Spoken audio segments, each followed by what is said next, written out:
The Sports Source is brought to you by Fast Frame, with exciting Vol sports prints now available.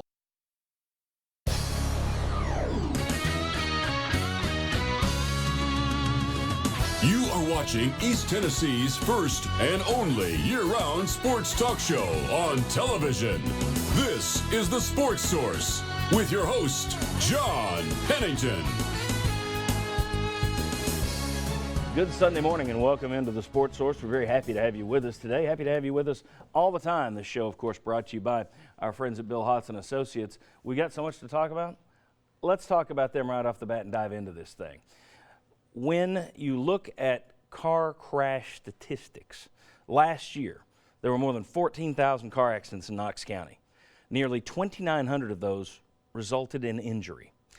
That's deductibles, co-pays, lost wages in some cases. If you've been injured in a car accident, call the law office of Bill Hotz and Associates to help you recoup what you have lost. Bill Hotz and Associates. All right, I want to welcome in the first round of panelists, which today is the every round of panelists. We have.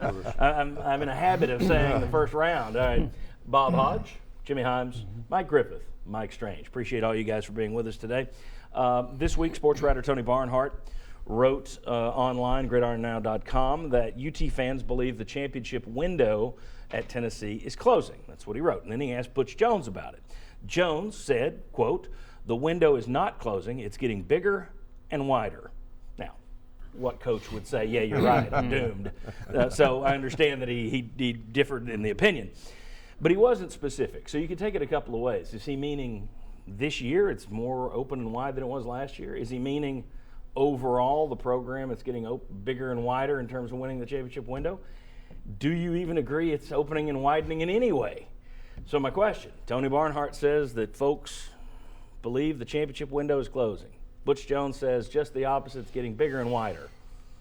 Is it getting bigger and wider, Bob Hodge? No, it is not getting bigger and wider, but I also don't think it's closing. I think the window's stuck. I mean, you've got to see what this team does. You've got to see to the offensive lineman pan out. You've got to look at all the different – you've got a lot of new guys coming into this team.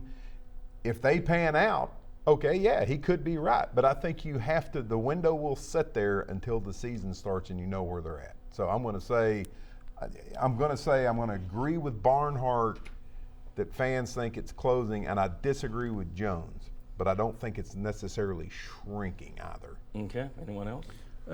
My take would be, and I'll define this how I want well, to that's write. kind of what we have to do. Yeah. So for this year, I think it has closed. I just, and that's my opinion, because I don't think Tennessee can be better without the players that they're losing. How do you lose Dobbs and Barnett and Malone and these other guys and have a better team? So I don't think the window is more open this upcoming year than it was the last 2 years.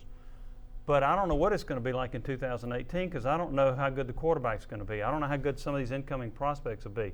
So for the immediate future, I'll say, yeah, I think it's closed. But for beyond that, I couldn't make that statement, because I don't know how good some of these young players will be. Window's stuck. To me, when I think about the window closing, I think what's going on in Florida and Georgia. If you're in the division with Alabama, the window's closed. But they're not, and I don't see Florida or Georgia having, all these returning guys, a juggernaut set up. So even if I think Tennessee's not the favorite to win the championship next year, and I don't, to me, I don't see Florida and Georgia like being appreciably more powerful, and so to me the window's still open. Yeah, I think is it getting wider, according to Jones? I don't know. I wouldn't say it's getting wider. Okay, it's just kind of like Bob said. Stuck pretty open. Okay, very good. And mainly because of what else is in the East. Yeah. Mike Griffith. Yeah, the deck's kind of stacked against Tennessee when you think about it, with playing Alabama every year. I mean, that's a nasty annual draw.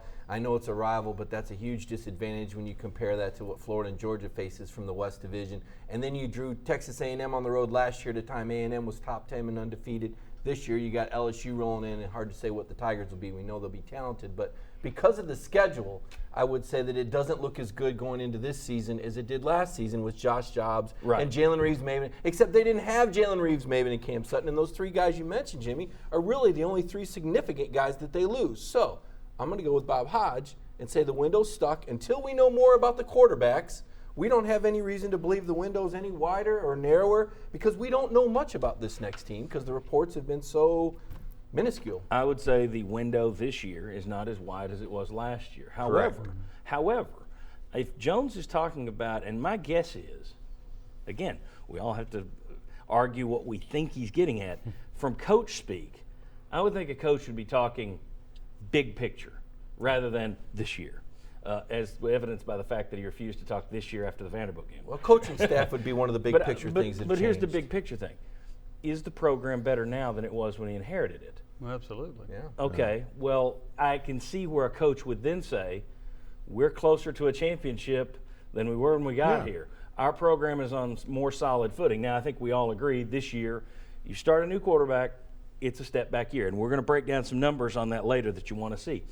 But at the same time, I can see where he could make an argument that it is widening and it is getting bigger because compare it to now as to when he got here, compare it to his second year. Overall, I think the trajectory, at least you're leveled off. You're a top 25 program now. We'll see if you are this season, but let's say you're not. 2 out of the last 3 years you've been top 25. Been a while since Tennessee could even say that. So I think you could make the case that it is widening. I don't know that I would necessarily make that case, but I think that might be what he's getting at. And I think if you're a lot of fans and you look at last year and the disappointment that you had, then this year the window is closing. Because last year at this time you were the SEC East favorite.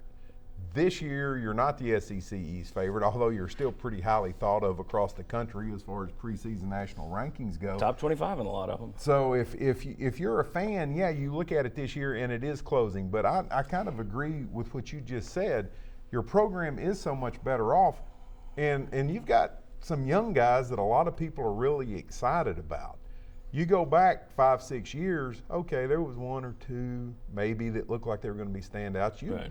You've got guys in the mix now, we were talking about it before the show, that if everything pans out, you could actually be better at some positions than you were last year. Well, if Garantano lives up to his, and it may be Dormady that's your quarterback, but if Garantano lives up to his high school accolades, you've got one of the 11 best quarterbacks in the United States. It's been a while since Tennessee's had one of the top 11 quarterbacks in the United States. You've got the number 1 player in the country in Trey Smith coming in.